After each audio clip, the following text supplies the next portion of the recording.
Barash Hatzdiku. Kol Tadal Davyain Yad Rishayim Hatzilu. Lo Yadu, Lo Yabinu, Yakashay Fiz Malachu, Maitu Kol, Maizday Aretz. Ani Amarti, Alehim Atem, V'nei Elyon Kulchem. V'chein, Kodam, Tmutzun, V'chad, Hasorim, Tipolu. Kuma Alehim, Shavta Aretz, Tiat Asinchal, V'chol, HaGoyim. So, Darcy, are you new to this class or? Yeah, I'm just here for a few weeks. Oh, okay. So anyway, this class is I normally teach on Wednesday the laws of Shabbos, 39 categories. The other days they're learning Kitzur Shulchan Aruch with Mrs. Braun. So this is a week that's.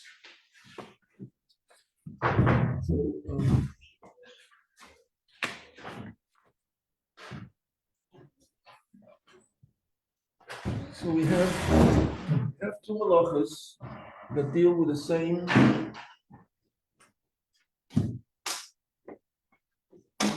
topic. One is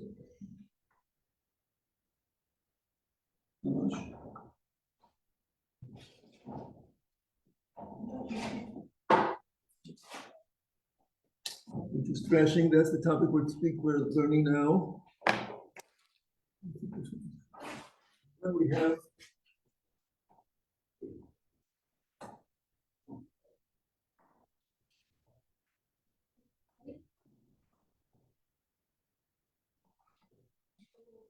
Borer is selecting. So threshing is removing something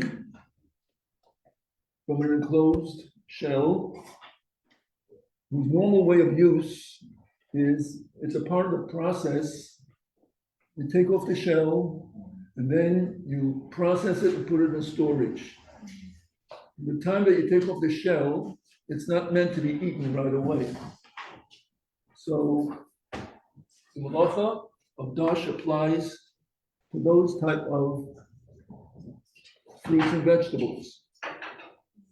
You have borer, which we're going to be speaking about taking off the peel or shell of a fruit or vegetable,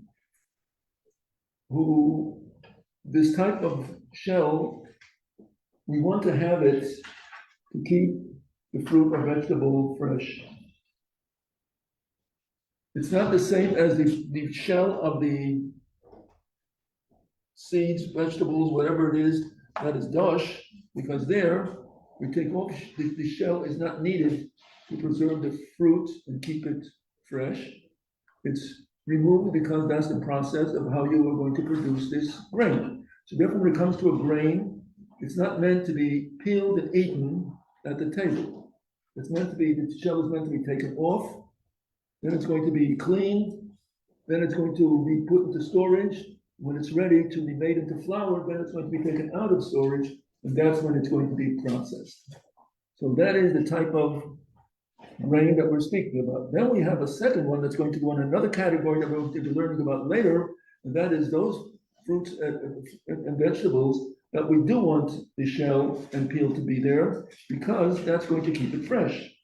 So we're not going to, when we take bananas off the tree, we do not remove the banana peel. We do not remove the banana peel and put it into storage. If we put the bananas into storage, no one's going to eat them. So in that case, you are permitted to take off the peel of a banana only when you're ready to eat it. That's what we're going to be learning about. If it's taken off at an earlier time, then it is not the manner of eating. So you're allowed to eat, you're not obligated to eat the peel together with the banana. Same thing's going to be with you want to peel an apple, you want to peel an orange.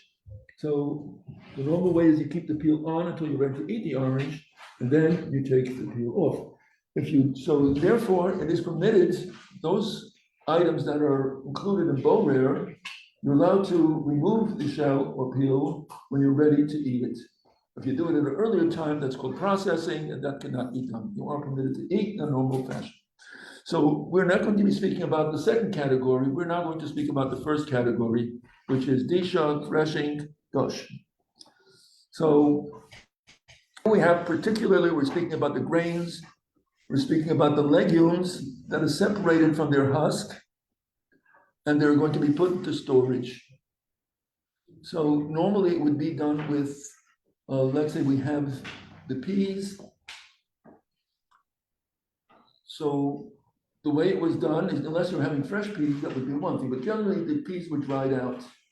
So they would remove the peas from the shell and then dry it and then put it into storage, and usually people would cook it. Not to eat the fresh peas, but rather the cooked peas. The same thing is going to be with lentils, same thing is going to be with the kidney beans, all different type of beans. They come in shells, they come in pods, as the correct word would be a pod.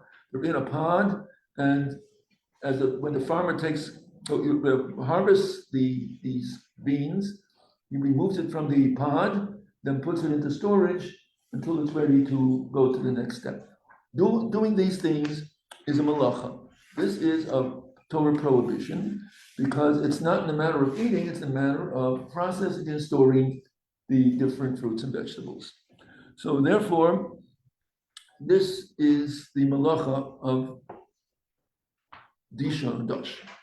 Now, we also have the idea of dosh was that it is something that is enclosed in a shell, and then when it came to the grain, by putting on pressure, squeezing it, the seed, the wheat kernel comes out. Same thing would also be when it comes to fruits, in particular grapes and olives. There is the juice that's inside, put on pressure, and the juice is going to come out of these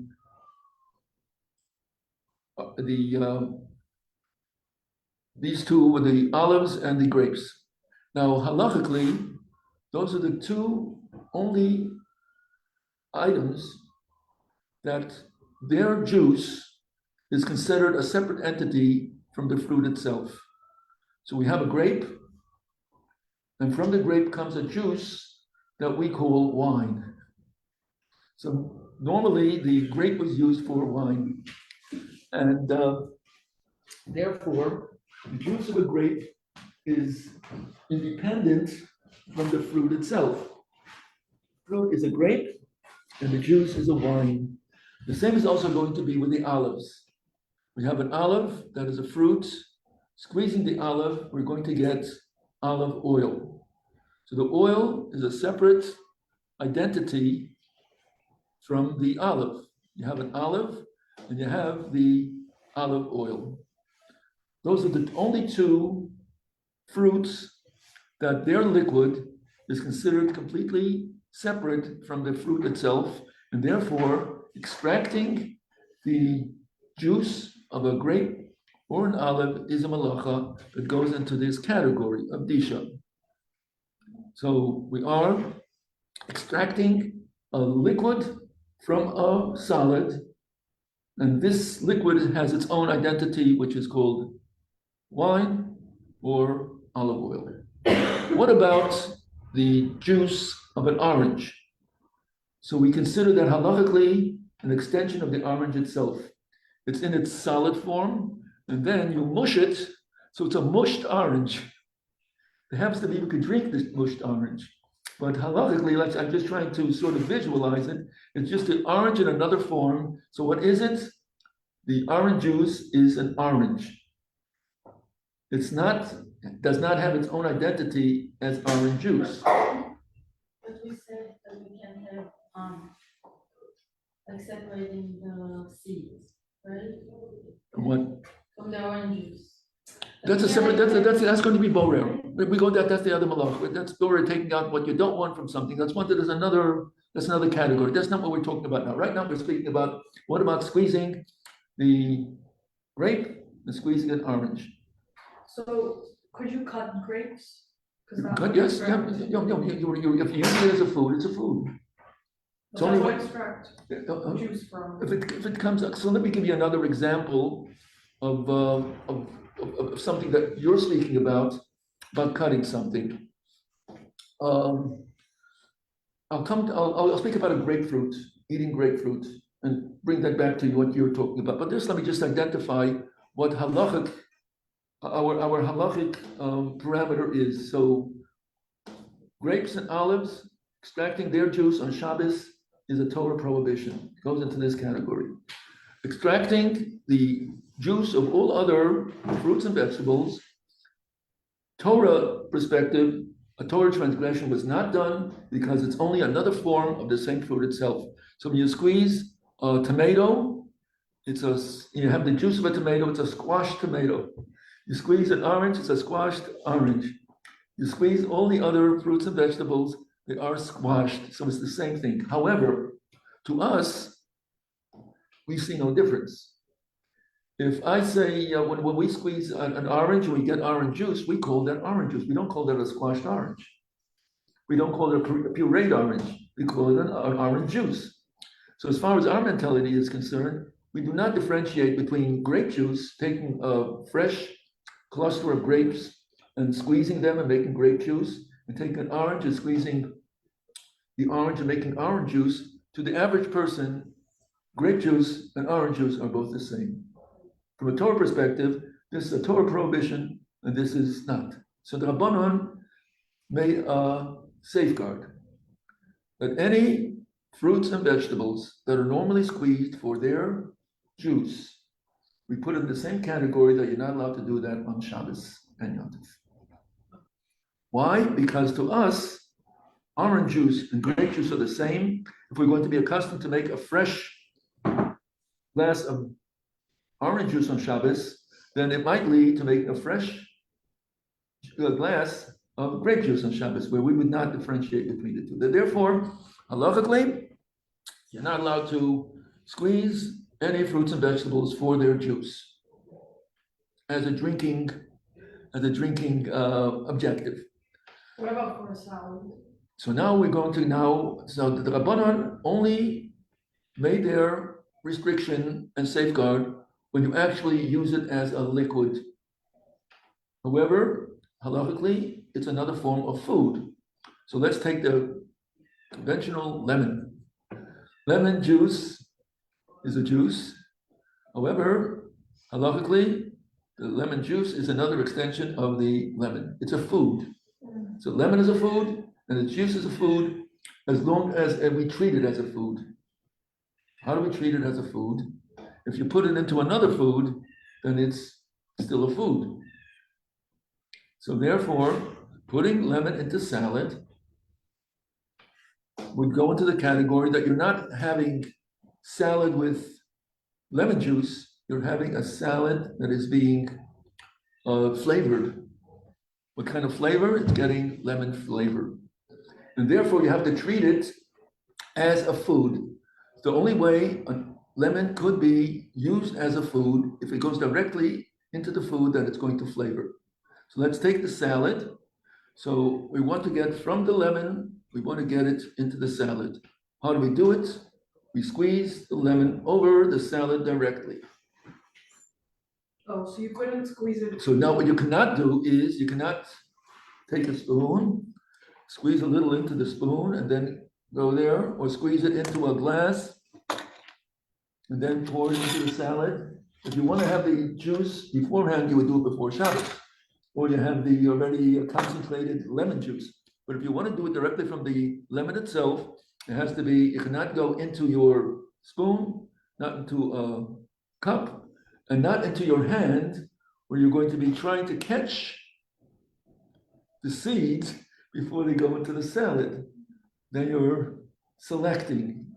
That's the malach of borer. We're going to go back to the borer story. This has nothing to do with the juice itself. It's just that you're putting it into your hand in order to catch the seeds. So that you cannot do. You're taking the waste away from the edible. Yes. Can you do it with a squeezer? You cannot use a special tool. You cannot use the lemon squeezer. You cannot use that.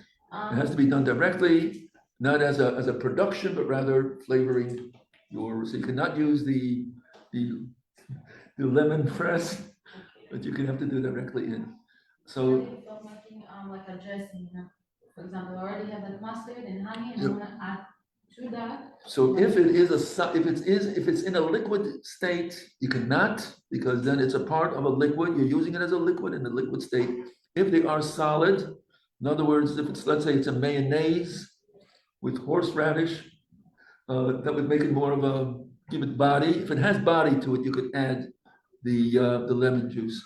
If it doesn't have body, but it's already became became a dressing. If it's already a dressing is pourable, that doesn't have really body. It is a dressing is a liquid. So you have your dressing, the Italian dressing or whatever, French dressing, whatever it is. Adding the lemon juice to that cannot be done. You would have to add the dressing to the salad and then add the lemon juice into the salad So itself. you couldn't squeeze lemon into like a hot tea? No, you cannot do that in the hot tea. But would you add a piece of lemon? What you could do, so that would go into another category where you do not want to cook. It would not be a question of flavoring the tea is fine. An issue is, are we cooking the lemon slice? How hot is the water? And that we're going to be speaking about when we come to cooking. So if it is, again, klishlishi, we would have to, speak about where where the water is not boiling. If it keeps going lower, so it's not hot enough to cook. So we want to get the water at a temperature where it cannot halachically cook, and therefore then you could add it. So it's not a question of flavoring, it's a different issue of cooking. But I just want to ask about cooking. You can put, you can put anything in your cliche, is that correct? According to most opinions, not all opinions, we'll speak about when it comes to those items that need a very, very low temperature to make it cook. For instance, some say with tea leaves, how hot does something have to be in order to cook tea leaves? So we'll leave that for our cooking.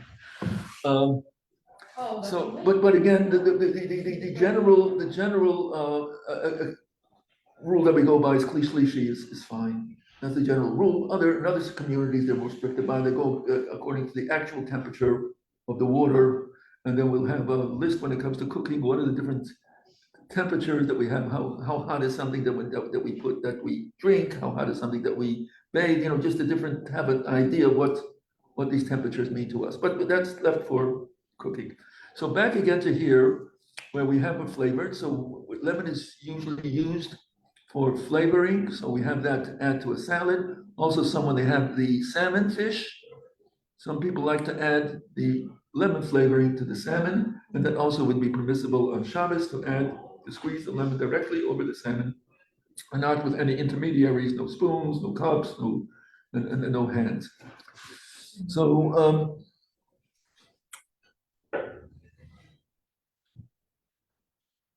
now, what happens now? Let's go down. I wanted to speak about the grapefruit. At one time, a grapefruit was served before the beginning of a meal. I don't know how the practice now. They would cut the grapefruit in half, and then cut out the little sections. No one eating grapefruit? No? You do? Okay, so they used to cut out the sections. Some people put a little sugar on, people would stay away from sugar, but anyway. So you put on the sugar, there was a lot of liquid the sugar would seep out a lot of the grapefruit juice into the shell. So you ate it in your shell, and you would they would actually have special spoons that were serrated spoons that had little edgings to it, especially for grapefruit. It was so popular that they actually made, when you bought a set of cutlery, you also got the grapefruit spoons that were especially that had like little serrated on it, and you would scoop it out. Where, in Europe? No, in America. Really? Yeah. Yeah. It used to be very popular. That was the first serving that you had. You started your meal. It was not used as a dessert. It was used. You started your meal with your grapefruit. Yeah. That was and some people would put a cherry in the middle. Okay. When did they do that? What, 80s? When I was growing up, Yeah. I guess they brought that. Recently. It's the first time I hear about it. I mean, Same. I used to eat it with spoon. So- You also do Yeah. Like Right. that? It's before the meal. Not before the meal. Oh. Yeah, Okay, but I don't, so anyway, so now we have the issue is, I'm speaking now, it's a very juicy grapefruit. So you're eating now the sections. And now you're left with your shell that's now filled with grapefruit juice. Is that an issue? Do you have to discard the grapefruit juice, or could you, could you scoop it out? Could you eat it? Could you squeeze it? What could you do here? If it's already there, like the juice. Yeah, then you're just eating it. As you're eating it, you keep seeping out more and more juice as you're eating. By the time you finish eating, you have now a half of a shell filled with juice. What's the story with the juice? You could drink it. So Yeah. now, since it is meant to be eaten, and since halachically the juice is a food, so you did not specifically prepare it to be able to drink the grapefruit juice, it was meant to be eaten. And any liquid that seeps out is a part of your meal, of your eating the grapefruit, and therefore you are permitted to eat to have the juice in your spoon, or if you want to spill it into your spoon, you may do that as well. What you cannot do is then squeeze the grapefruit shell in order to extract the juice that's in the walls, because there you are using it for its liquid. Why are you squeezing it? If you want to eat it, scoop out more. Not that you're squeezing it at the end, that shows that you're using it as a liquid rather than a food. So as long as you're not squeezing the shell after you're finished with grapefruit, so as long as you're scooping it out, you're eating it, or even pouring it into a cup if you wish, all this would be permissible because it is meant for a food, it is a food, that's the way you're treating it, and that's why it's okay. So, Going back to your question now, is that? Okay, I thought I was going to answer I don't remember your question, but that was the answer that I'm giving you to your question. yeah, so I just want, yeah. Okay. I think so. So it's like you say, let's say you cut an orange and there was juice there. Could you then use that juice that was left? Whatever, that's correct. If you cut the orange, your intention was to open up the orange, not to have the juice, any juice that comes out from an eating food that's meant to be eating while it's eating. So then it is considered food, and you can do with the orange juice as you wish. And if you want to take that and put that into a salad, you may do so, whatever, directly, because it goes into the category of a food rather than a liquid, because it was being used as a food. So by cutting the orange, so if it is, so these would be the oranges that are designated for eating. If it's an orange that you intend to squeeze for its juice, and there's liquid that seeped out, so we treat it as a liquid. Let me try to think of some that would only no, I can't think of anything specific where it would be something that would be standing and juice seeps out and it's meant to be squeezed later. Most of the cases it's either a food. The same thing would be, let's say you cut up a watermelon. You have the watermelon juice. You could do with the watermelon juice as you wish. If you put it in a tray, you have the juice. Whatever you wish to do, you could do it because it's a food, treating it as a food. The liquid that is there is considered still an extension to the watermelon. Now, at one time, there were certain foods, certain fruits and vegetables that were exclusively used also for juice, and then there were those fruits and vegetables that they would not use their juice.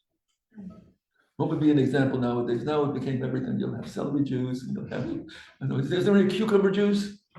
There is. People drink cucumber juice? Yes? So usually use cucumber as an example of something that's not used for a juice. The halacha of not squeezing fruits and vegetables would be only those fruits and vegetables that people will use as a liquid. Therefore, the liquid is the same as the grape juice. But something that's never used as a liquid, people usually discard it, then that would not go into this category. Nowadays, I'm trying to think of an example. What fruit and vegetable is there that people do not use their liquid? Is there anything? Too many people. Sure, tomato juice. Tomato juice. You buy tomato juice to begin with. Watermelon? Watermelon juice. I mean, That is water. a thing. It is a thing. Water. It's everything is juice now. so I think Water, that's- you can squeeze the watermelon, it's water. So, but it's so again. all of this goes into it goes according to the locale. So things that are never used as a juice, there's no prohibition in squeezing them. Because the fact that nobody uses it by you, so. So the fact that you are doing it, it's not something that's usual anyway, because, no, I'm saying, it's a fruit or vegetable, no one squeezes for its juice. And you want to do it, then you're allowed to. I'm asking who is, why do you want to do it if no one else does it, but if that's what you want, since it's not into the category of a juice, so you are permitted to squeeze it because there's no similarity between squeezing that and the grape. Now we have another situation which goes into the same category of, for many different reasons, taking ice or snow and squeezing them to extract the liquid. So that goes into the same category for different reasons. But we'll put it all together. You're not allowed to take the ice and crush it, break it down, or squeeze it, or break it down into making it into a liquid. So, can you use ice cubes on Shabbos? What would be the proper way? What would be the proper way of using ice cubes on Shabbos? What are we concerned about? There are a few issues that we are concerned. One would be not to crush it. Another thing would be noilad, means that's becoming a new entity. You had an ice cube, and then you're melting it. And instead of an ice cube, what do you have now? You have water. So that's a different issue, but since we're speaking about that, crushing it, we'll put it together. So how do we avoid an apparent change from an ice cube to water? How would we avoid having that directly, seeing the change? In other words, what happens if you put an ice cube in a glass and then you crush it or you let it melt? So you see that there's change from the ice cube, it changed into water. How do we avoid that? So you put it in the water. That's right. So if you take an ice cube and put it in a liquid, whether it's water or whether it's a juice or wherever else you're going to put the ice cube in, how is the ice cube are you going to be able to see the change? You could see the change. First it was an ice cube and then it disappears. But could you see the liquid as a separate entity as it's melting? You can't see it. So you don't see the change from a solid to a liquid. That's not apparent because it is dissolving in the liquid, whatever it may be. So you are permitted to do so. What we would avoid is having the ice cubes just standing in a glass or having the ice cubes in the ice bowl where eventually the ice is going to melt and you are using that water as a separate entity. So it's recommended not to. Technically, if you were to add some water to your ice bowl originally, before you brought it out, so anything that would melt into the water that's there already. In that case, at the end, you could take now the ice bowl and empty it into a glass and have cold water of the melted ice. So that would be fine, but because originally you put in some water to have it melted. But if you did not put in any water, so we avoid using that melted water. We do take the ice cubes and put that into a glass that has a liquid in it. And so technically, if you put the ice cubes in and immediately put in a liquid, it would be the same because you did not have a chance for the ice cubes to melt. So you don't have that change from ice to water. So you are putting, I'm just trying to describe, we want to have an ice cube cooling, making something cold. So what I'm speaking about is now you have the liquid first, you have the water, you have the juice, whatever and now you're going to put the ice cubes in. Could you do it the other way around? Putting the ice cubes first and then adding the liquid? If you do so immediately, there was no change in the ice cubes, and therefore nothing happened that should be an issue. If you're going to wait with the ice cube until the ice cubes melt, and then you're going to add something, so now you've changed over from the ice cubes to a liquid which was discernible, which we wouldn't use. Okay, so Juice, you put in the ice cube. that's right. As soon as you put in the ice cube, you can add in the liquid. You don't have to drop the ice cubes into the liquid to say we learned in Rabbi Baras' class that we Wait, have to. why don't we do that? We could do either way. I'm just saying. I don't want you to go around with, because I'm constantly speaking about the liquid first and then the ice cubes out. And I'm saying it's not something that must be that way. It's just recommended. But if you do it the other way, you add right away the liquid, so then there's no issue. Can you add ice cubes to hot tea? If They're gonna melt in a second. the melting in is fine. That's not the issue. That's fine. Would you have to do it in a? That's what I'm thinking now. What happens? Are we cooking the water? No, water can be cooked. That's what I'm saying. So that is if you're adding in cold water into hot. So we'll leave that for Bishul. We'll leave that for a cooking topic. So there's no issue putting it into warm water because as it's melting, it doesn't matter how fast it melts as long as the liquid is not identified by itself. It's a part of the tea that's there. Now,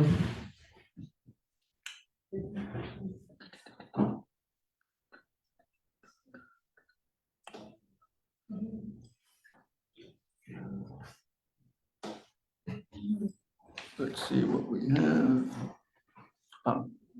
On page 108.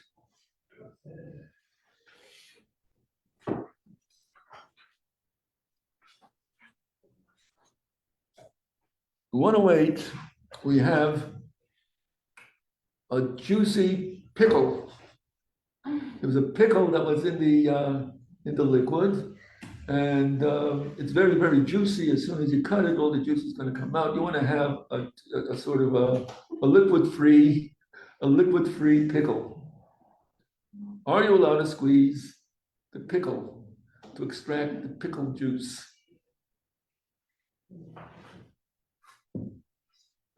So how did the pickle juice got there? It's really the water, since it was in brine or it was in pickle juice, whatever it is, that seeped into the Wait, pickle. don't you have the pickle? Why would we squeeze it? You don't want to have that, it's too juicy. It's gonna spritz in your face. I don't know. So let's look to see what that's our bell. Yeah, we have 2 more minutes. Oh, hour is up. So let's try to think of what we're doing here with this pickle. We're squeezing it out. Why are we squeezing it out? Because you don't want the juice. you don't want the Oh, so liquid. you can. We don't want the liquid, right? Now, what is going to happen with the liquid? What are we going to do with the liquid? Get rid of it. Get rid of it. So in that case, we're not using it. So first of all, pickle juice, again, from a Torah perspective, there's nothing wrong with squeezing pickles. From the rabbinic perspective, we're not using it for its juice. So you're getting rid of the liquid, you got rid of it, so that would be permissible. The same would also be, you have, coming up for Hanukkah, you have latkes, fried in olive oil. So now we want to, it's very, very oily. And we really want to get rid of that oil. And it's absorbed in our latke. Can we take a napkin and squeeze the latke and get rid of the oil? Yeah. And the answer is again, because we are getting rid of the oil. We're not going to use it for the. Oh, but you We're can not going to. We're not going to. squeeze We're the not. napkin? You can use the napkin for that? So now it matters how saturated. Matters how saturated. We just shouldn't do these things on Shabbos. What? We just shouldn't do these things on Shabbos. Well, again, we're just let's be aware we could and can't do on Shabbos. So okay. So to Milchum tomorrow's, we're going to be continuing with this, but now we're going to go to the kitchen, and we're going to be speaking about the different pads that you have for washing the different, those nettings and all those different things, sponges, nettings, toothbrushes, all the different things that have to do with this idea of absorb something that is absorbed in something and trying to extract what is permissible in Shabbos or not. It's going to be cotton balls. What else is there? There's the different squeegees and all these different things. So that's going to be our tomorrow's. Tomorrow is Wednesday, so that's going to be our tomorrow's lesson.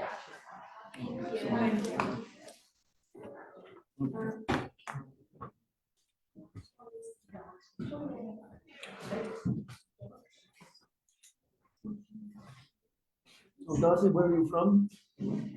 From all over, Yes. but right now I'm in Arkansas. Oh, so, Arkansas, okay, so, like you. okay, welcome. And Shabbos, you're familiar with the laws of Shabbos? Is this something that's new to you or something that's just review for you? Oh, okay. I'm mostly familiar. I grew up religious. So I don't know too much details, but the general concepts I understand. Okay, so what we learned today is sort of filled in some fill-ins or was all? I think for me, some of it was new, so I am familiar with the no squeezing, but how that actually entails with cooking and like when you can squeeze things and when you can feel things it was good because I didn't know the exact basics. Because growing up when I was a kid, my mom was the one that made the cooking. You just watched, observed. Yeah, exactly. I didn't have to actually apply the